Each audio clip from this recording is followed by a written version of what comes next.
ముందుగా అమర్నాథ్ గారు నమస్కారం. నమస్కారం అండి. అమర్నాథ్ గారు, మీరు చూస్తూ ఉన్నారు, రాహుల్ గాంధీ ముందు నుంచి ఈ మాట ఒకటి చెప్పాడు, ఈ పుస్తకం భారత మార్కెట్లో లేదు కానీ ప్రపంచంలో అనేక చోట్ల అందుబాటులో ఉన్నది, బుక్ పబ్లిష్ అయినది, ప్రింట్ అయి ఉన్నదని చెప్పాడు, స్టాండ్స్లో ఉందని కూడా చెప్పాడు. ఇవాళ అదే విషయాన్ని ఢిల్లీ పోలీసులు కన్ఫర్మ్ చేసుకొని ఆ పబ్లికేషన్స్కి ఒక నోటిఫికేషన్ ఇచ్చారు, ఒక నోటీస్ ఇచ్చారు. ఎలా వచ్చింది, ఇక్కడ రక్షణ శాఖ అనుమతులు రాలేదు కదా అని. రక్షణ శాఖ నుంచి ఇప్పటిదాకా దీని మీద స్పందన రాలా అధికారికంగా. వాళ్ళు అనుమతులు ఇచ్చారా, లేదా విదేశాల్లో ప్రింట్ చేసుకోవడానికి అనుమతులు ఇచ్చారా, ఇవ్వలేదా ఏంటన్నది రక్షణ శాఖ అధికారికంగా స్పందించాల. ఆ పుస్తకం మీద చర్చ కావాలని ప్రతిపక్షాలు పట్టుబడుతున్నాయి. ఈ సందర్భంగానే కాంగ్రెస్ ఎంపీలు వెల్లో హడావుడి చేయటం, లేకపోతే స్పీకర్ గారి ఛాంబర్ దగ్గరికి వెళ్ళటం, ఆ సమయంలో బీజేపీ నాయకులు కూడా అక్కడే ఉన్నారు. కొంత వీళ్ళిద్దరి మధ్య, కాంగ్రెస్ బీజేపీ నాయకుల మధ్య కొంత వాగ్యుద్ధం జరుగుతూ ఉంది స్పీకర్ గారి సమక్షంలో, స్పీకర్ గారి ఛాంబర్లో. వీటన్నిటిని చూపిస్తూ నిషికాంత్ దూబే గారు వీటిని ప్రస్తావన కంటే రాహుల్ గాంధీకి సోరేజ్ ఫౌండేషన్తో సంబంధాలు ఉన్నాయి, ఫోర్డ్ ఫౌండేషన్తో సంబంధాలు ఉన్నాయి, కాబట్టి ఆయన్ని ఈ సభ నుంచి అనర్హుడిగా ప్రకటించడమే కాకుండా శాశ్వతంగా ఆయన ఎన్నికల్లో పోటీ చేయకుండా ఒక నిర్ణయం తీసుకోవాలని కూడా ఒక తీర్మానాన్ని పెట్టారు. ఏంటి వీటన్నిటి ఉద్దేశం? మొదట మన ప్యానెల్ మిత్రులకు, మీకు అట్లా హెచ్ఎంటీ ప్రేక్షకులకు అందరికీ నమస్కారం అండి. ఇప్పుడు శ్రీనివాసరావు గారు, ఈ విషయాన్ని మనము ప్రధానంగా చూడాల్సిన 3 కోణాలలో చూడాల్సిన అక్కర ఉన్నది. ఒకటి, రాహుల్ గాంధీ గారు చాలా రిపీటెడ్ గా ప్రతి సెషన్ కు ముందు ఒక దేశానికి, ప్రజలకు, సమాజానికి అక్కరలేని ఒక విషయాన్ని తీసుకొని మొత్తం పార్లమెంట్ ను స్తంభింపజేయడము, లేకుంటే పార్లమెంట్ యొక్క సమయాన్ని వృధా చేయడము, అత్యంత కీలకమైన బడ్జెట్ సమావేశాలలో అత్యంత కీలకమైన ఆర్థిక బిల్లు ప్రవేశపెట్టినప్పుడు ఈ దేశంలో అనేక రాష్ట్రాలు 140 కోట్ల మందికి సంబంధించిన బడ్జెట్ వ్యవహారంలో ఆయన ప్రవర్తించే శైలిని మనం చూసుకోవాల్సిన అక్కర ఉన్నది. ఆయన 2023 సెషన్ కావచ్చు, 2021లో కావచ్చు, 2024లో కావచ్చు, 2019లో కావచ్చు, ప్రతి సెషన్ కు ముందు ఆయన ఒక విచిత్రమైన విషయాన్ని, వ్యవహారాన్ని తీసుకొచ్చి పార్లమెంటును స్తంభింపజేస్తారు. అంటే మీ దృష్టిలో అక్కర్లేని అంశం అంటే ఏంటి? ఎగ్జాంపుల్ ఒకటి కోట్ చేస్తారా? ఇప్పుడు ఆయనకు ఒక అలిగేషన్ ఉందనుకోండి, ఎగ్జాంపుల్ ఎవరిపైన, రక్షణ శాఖ మంత్రి పైన అలిగేషన్ ఉందనుకో, దేర్ ఆర్ కోర్ట్స్, కోర్టుకి వెళ్ళండి మీరు, ఈ విషయం తప్పు చేశారు, లేకుంటే ఒక స్కామ్ జరిగిందని అనిపించింది అనుకోండి, ఆయన ఒక స్కామ్ గురించి మీరు కోర్టుకు వెళ్ళండి, ఎంతో కొంత సబ్స్టాన్స్ తీసుకొని రండి, ఏదో ఒక ఎవిడెన్స్ తీసుకొని రండి, కనీసం మోషన్ తీసుకొని రండి, ఆ తర్వాత కదా మీరు పబ్లిక్ లోకి వెళ్ళి పర్సెప్షన్ క్రియేట్ చేయాల్సింది. ఉట్టిగానే అబద్ధాల మీద పర్సెప్షన్ క్రియేట్ చేస్తా అంటే ఎట్లా?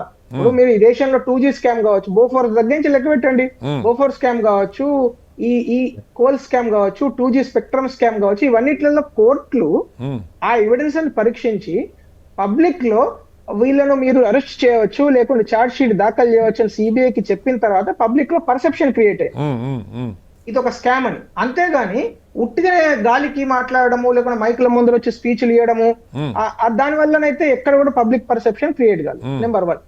నెంబర్ 2 పాయింట్, రెండో కోణం ఏంటంటే, అసలు ఈ పుస్తకం గురించి ఇదే సందర్భంలో ఒక ఆర్థిక బిల్లు, దేశంలో అత్యంత కీలకమైన వికసిత్ భారత్ బడ్జెట్ బిల్లును ప్రవేశపెట్టినప్పుడు మనం దేని గురించి లీడర్ ఆఫ్ అపోజిషన్ ఏం మాట్లాడాలి? ప్రెసిడెంట్ గారికి ధన్యవాదాలు చెప్తూ, ప్రెసిడెంట్ ద్రౌపది ముర్ము గారికి ధన్యవాదాలు చెప్తూ మాట్లాడాల్సిన సమయాన్ని ఆయన ఈ పుస్తకంలో ఈ విషయం రాసిన్నది, ఈ విషయంలో ప్రధానమంత్రి మోడీ గారు ఈ తప్పు చేశారు, లేకుంటే రాజ్నాథ్ సింగ్ గారు ఈ తప్పు చేశారు అని స్టార్ట్ చేసి దాన్ని టోటల్ గా డైవర్ట్ చేసేసి ఒక రిలీజ్ గాని పుస్తకాన్ని పట్టుకొని రూల్స్ కి విరుద్ధంగా, ఎందుకంటే పార్లమెంట్ అన్ని సర్టన్ రూల్స్. సింపుల్ లాజిక్ అండి, మన దేశం యొక్క ఖజానాకు సంబంధించిన మన ట్యాక్స్ మనీ ప్రతి నిమిషం 8.5 లక్షల రూపాయలు ఖర్చు అవుతున్న ప్లేస్ అది.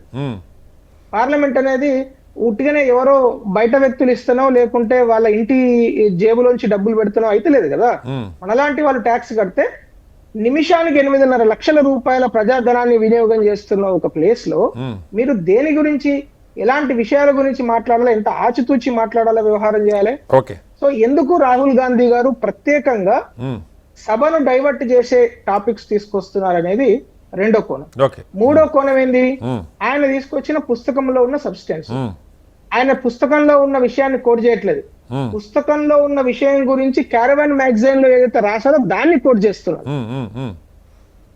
ఆ పుస్తకం రాసిన తర్వాత రాయడానికన్నా ముందు నరవణే గారు అనేక సందర్భాలలో పాడ్కాస్ట్లలో కావచ్చు, ఇంటర్వ్యూలలో కావచ్చు, ఆయన చాలా క్లియర్ గా వ్యవహారం మొత్తం చెప్పడం జరిగింది. ఈ విధంగా జరిగింది, ఈ విధంగా మేము డిసిజన్ తీసుకున్నాము, మనం చాలా assertive, he has used the words called assertive గా మేము యాక్షన్ తీసుకున్నాము. మాకు ఢిల్లీ నుంచి మాకు చాలా క్లియర్ గా ఇండికేషన్ వచ్చింది, బెస్ట్ స్ట్రాటజీ మీకు ఏదైతే బెస్ట్ అనిపిస్తుందో అది ముందుకు వెళ్ళండి అని చెప్పారు అని వారు అనేక సార్లు చెప్పడం జరిగింది. చెప్పిన తర్వాత కూడా రాహుల్ గాంధీ గారి ఆ పుస్తకాన్ని ఆ మ్యాగజైన్ లో రాశారు. అమర్నాథ్ గారు అంటే నేనేమన్నానంటే, ఇప్పుడు ఢిల్లీ పోలీసులు ఇవాళ ఒక నోటీస్ ఇచ్చారు వాళ్ళకి. ఆ బుక్ ప్రపంచంలో దేశాల్లో చాలా దేశాల్లో మార్కెట్లో స్టాండ్స్లో అందుబాటులో ఉందని. సో ఆ బుక్ ఇండియాలో కూడా ఉంది. రాహుల్ గాంధీ గారు సభలో చూపించారు. ఇండియాలో అది ఎలా వచ్చింది రాకూడదు అది వేరే చర్చ. బుక్ ఉన్నది. ఆ బుక్లో నరవణే గారు ఏమీ రాయలేదు, క్యారవాన్ ఆర్టికల్లోనే రాశారని మీరు చెప్తున్నారు. ఆ బుక్ మీద రాహుల్ గాంధీ గారు కాదు సార్, రాహుల్ గాంధీ గారు అథెంటికేట్ చేసి ఇందులో నేను ఏదైతే మాట్లాడాలనుకుంటున్నానో ఇది నేను అథెంటికేట్ చేస్తున్నానని చెప్పి అథెంటికేట్ చేసి స్పీకర్ గారి ఆజ్ఞ మేరకు అథెంటికేట్ చేసి కూడా ఇచ్చారు. దాని మీద చర్చ పెట్టి బుక్లో ఏం లేదు నిరూపిస్తే పోద్ది కదా, అది చర్చకే తీసుకోము, అక్కర్లేని అంశాలు మాట్లాడతారు అంటే ఎవరు డిసైడ్ చేయాలి? సార్ ఇప్పుడు నేను ఒకటి మాట చెప్తాను, పార్లమెంటరీ రాజకీయాలలో పార్లమెంట్ యొక్క రూల్స్ ఉన్నాయి కదా, పార్లమెంట్ రూల్స్ ను అతిక్రమించి పార్లమెంట్ రూల్స్ లో చాలా క్లియర్ గా రాస్తున్నది ఏంటంటే ఏ పుస్తకాన్ని కావచ్చు, మ్యాగజైన్ కావచ్చు, దేనిపైన సభలో డిస్కషన్ చేయరాదు అని రాసింది. ఇవాళ ఒక ఎగ్జాంపుల్ చెప్తాను సార్. ఇవాళే అభిషేక్ బెనర్జీ గారు మాట్లాడుతూ ఏదో డిమానిటైజేషన్ గురించి మాట్లాడితే ప్యానెల్ స్పీకర్ గారు అడ్డుకున్నారు. అది జరిగిపోయి 9 ఏళ్ళు అయింది, దాని గురించి మాట్లాడొద్దని ఆయన ప్రస్తావించాడు. ఎమర్జెన్సీ జరిగిపోయి 50 ఏళ్ళు అయింది. బీజేపీ నాయకులు రోజు ఎమర్జెన్సీ గురించి పార్లమెంట్లో మాట్లాడితే మీరు ఆపరు, డిమానిటైజేషన్ గురించి మాట్లాడుతూ అంటారు. అంటే రూల్స్ అందరికి ఒకలాగా ఉండవా అమర్నాథ్ గారు? 100% అవి ఉంటాయి సార్. మీరు దేని గురించి అయినా మాట్లాడొచ్చు పార్లమెంట్ లో, as long as it is parliamentary language, right? Parliamentary language ఉన్నంత వరకు భారత పార్లమెంట్ లో అనేక విషయాల గురించి చర్చ జరిగింది. అంటే ఇంక్లూడింగ్ మూవీస్. అన్ఫార్చునేట్లీ మూవీస్, పుస్తకాలు, సాంగ్స్ అన్నిటి మీద డిస్కషన్ జరిగింది. కానీ డిస్కషన్ లో పెట్టడానికి దెర్ ఆర్ సమ్ రూల్స్. మీరు మామూలుగా మాట్లాడడం వేరు, మీరు మాట్లాడుతూ ఇప్పుడు ఎగ్జాంపుల్ మన కిషన్ రెడ్డి గారు మాట్లాడుతూ మహాదేవప్ప అని ఒక మక్తల్లో ఒక పర్టికులర్ వార్డులో భారతీయ జనతా పార్టీ అభ్యర్థి కాంగ్రెస్ పార్టీ అహంకారానికి, కాంగ్రెస్ పార్టీ బెదిరింపు రాజకీయాలకు చనిపోవడం జరిగింది. దాని గురించి ఆయన ప్రస్తావన చేశారు, కానీ అది డిస్కషన్ లో పెట్టలేదే. డిస్కషన్ లో పెట్టడం వేరు, ఒక ఎంపీ మాట్లాడడం వేరు. There are 2 different things. మీరు రాహుల్ గాంధీ గారు అనేక విషయాలు సార్, ఇప్పుడు శివుని బొమ్మ తీసుకొని మాట్లాడాడు ఆయన, కానీ శివుని బొమ్మ మీద డిస్కషన్ జరగలేదు కదా. ఇక్కడ డిస్కషన్ లో మీరు పెట్టండి అని ఇన్సిస్ట్ చేయడానికి, మీరు మాట్లాడడానికి లాజికలీ అసలు రాహుల్ గాంధీని మాట్లాడనివ్వలేదు. ఆయన్ని ధన్యవాద తీర్మానం మీద ఆయన మాట్లాడాలనుకున్న అంశాలు అది చర్చ పెడతారా లేదా తర్వాత సంగతి, మీరు సమాధానం చెప్తారా లేదా తర్వాత సంగతి. ఆయన ఇవి మాట్లాడటానికి వీలు లేదు అని ఆపేశారని కదా ఎలిగేషను. దాని మీద చర్చ జరుగుతుందా లేదా వేరే చర్చ. సార్ మీరు ఇప్పుడు ఆయన మాట్లాడకుండా అసలు మనందరం ఎక్కడ విన్నాం? ఆయన మాట్లాడుతున్నా కదా విన్నది. దీని మీద చాలా క్లియర్ గా ధన్యవాద తీర్మానం మీద ఆయన మాట్లాడుకున్నానే ముగిసిపోయింది. ధన్యవాద తీర్మానంలో భాగంగా ఆయన స్టార్టింగే నరవణే గారి బుక్ లో ఇది రాసింది అని క్యారవాన్ మ్యాగజైన్ లో చెప్పారు అని స్టార్ట్ చేశారు. మీకు జ్ఞాపకం ఉంటే లిజన్ దట్ టోటల్లీ అట్లా స్టార్ట్ చేసిన వ్యక్తి అది ఏ డైరెక్షన్ లో వెళ్తున్నది? ఆయన నరవణే గారు ఇది మాట్లాడారు, నరవణే గారు చేసిన దాని నుంచి ఆయన ఎక్కడికి వెళ్ళాడు? ఎప్స్టీన్ ఫైల్స్ కి వెళ్ళిండు. ఆయన ఇప్పుడు ఆయన రాహుల్ గాంధీ గారు ఫైనల్ గా వారి యొక్క కంక్లూజన్ ఏందో అది చెప్తలేరు. ఎవరిని దోషిగా చెప్పాలనుకుంటున్నారో అది చెప్పట్లేదు. ఆయన మొత్తం బీటింగ్ అరౌండ్ ద బుష్, ఆ పుస్తకంలోని అంశాల గురించి చర్చించడము అనే దాన్నే ప్రధానంగా వారు ముందుకు తీసుకు. ఏంటి రాహుల్ గాంధీ గారిని ఈ సబ్స్టాంటివ్ మోషన్ తో సభ నుంచి అనర్హులుగా ప్రకటించే ప్రయత్నం జరుగుతుందా? ఇవాళ ఒక తీర్మానాన్ని నిష్కాంత్ దుబే గారు ప్రవేశపెట్టారు. అమర్నాథ్ గారు, నేను దానిపైన కామెంట్ చేయలేను సార్, ఎందుకంటే ఫ్యూచర్ లో ఏం జరగబోతుందో నాకు తెలియదు కదా.